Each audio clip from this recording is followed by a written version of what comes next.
Në datën 19 shkurt të vitit 1982, në maternitetin e Shkodrës, vjen në jetë zëri dhe rahjet e zemrës së një krijese të vogël dhe të pafajshme. Shumë shpejt të kishte një emër, Gentian, por ky fëmijë nuk pati ngrohtësinë, përkëdheljet, buzëqeshjen dhe dashurinë e nënës dhe babait. Nuk pati kurrë mbështetjen e një vllai apo motre në jetën e tij.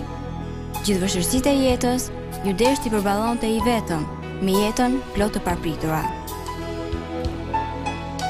Unë jam Genti Hyseni, kam lindur me 19 vitit 1982. Kur kam lindur, kam përfunduar fillim mbefetrofin e Shkodrës. Mëse me prej mbefetrof kam kalu në parashkollore, deri në 6 vjeç. Prej në 6 vjeç kam shku te shtëpia e fëmijës deri në 14 vjeç, atë kam bë shkollën e tana. Në një moshë shumë të vogël, ai dërgohet në shtëpinë e fëmijës në Shkodër, dhe kur ai ishte 7 vjeç, një zonjë dëshironte ta bjërësonte dhe t'i jepte atij një familje, por për fat të keq, ajo largohet nga jeta dhe Gentianit për herë të dytë ju privua e drejta për të pasur një familje.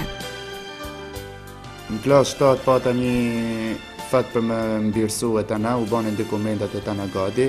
Momentin që isha për me ik, më prunë lem që ajo gruja vdiq edhe me ta për pa të. Mësë në 14 vjeç dola për shpismis, shkova në konvekt e mekanike postore, vazhdova shkollën e mesme, fillova të punu.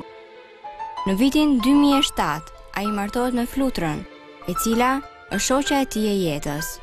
Nga kjo martesë, ata sollën në jetë 2 fëmijë, një arsye më shumë për të vazhduar luftën mes provat e jetës. Unë njofte edhe me bashkëshortën time që sa të kam 2 fëmijë. Njofte një njëri jemi, një shok jemi vetë që është kështu. U fejova, u martova, sa të kam 2 fëmijë të lumtur. Dhe gjatë kohës që kam kanë martuar me të, filluan të shokët e mi, njerëzit e mi, kom pyetën prej ka i ose se ka me nëna jote, unë i thosha fillë jam i shpismis. Edhe pse kishte njerëzit më të shtrenjtë pranë vetes, një bashllëk i pashmangshëm e gërruente në shpirt. Shpresa se një ditë do të ndjente përkëdheljen e nënës që e solli në jetë, se një ditë ajo do ta kuptoj që ai është djali i saj, e ka shoqëruar Gentianin deri në ditët e sotme.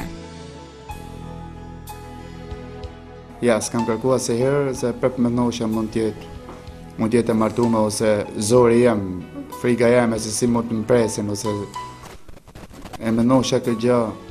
Po më tepër jam mënu kur e kam kuptu që vetë jam ba prind, atëherë kam kuptu rëndësinë e prindit, se që dhe me thonë prindi.